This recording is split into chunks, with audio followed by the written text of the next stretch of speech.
बिस्मिल्लाहिर्रहमानिर्रहीम। फरमान मुस्तफ़ा सल्लल्लाहु तआला अलैहि वसल्लम, जो मुझ पर एक बार दुरूद शरीफ पढ़ेगा अल्लाह पाक उस पर 10 रहमतें भेजता है। सल्लु अल हबीब। मुस्लिम शरीफ की हदीस से पाक है। नमाज के अहकाम में है कि वज़ू करते वक्त बिस्मिल्लाह शरीफ पढ़ना सुन्नत मुबारक। राशिद अतारी न्यू रूहानी इलाज लेकर पेश खिदमत है। एक वजीफ़ा लेकर आए हैं औलाद के लिए। जिन वालिदैन की औलाद नहीं होती है, बेचारे मियाँ बीवी परेशान है ना, अगर वो समझती है ना वो बिल्कुल ठीक ठाक हैं, दोनों की रिपोर्ट बिल्कुल ठीक है, तो फिर ये करें। अगर कोई मसला है रिपोर्ट में तो अल्हम्दुलिल्लाह हमारा दवाखाना है, आप रब्ता कर सकते हैं, इंशाल्लाह दवाई मिल जाएगी आपको दोनों को।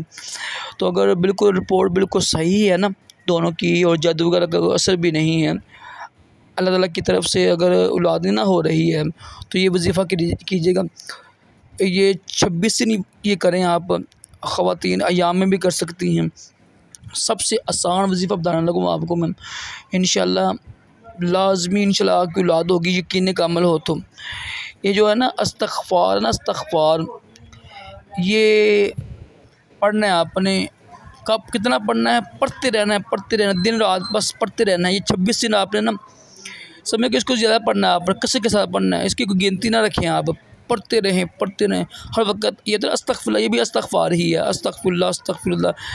यहाँ पर ना यानी दुआ भी होती है बड़ी, वो पढ़ सकते हैं इस्तग़फ़ार की ना, इंशाअल्लाह औलाद हो जाएगी आपकी।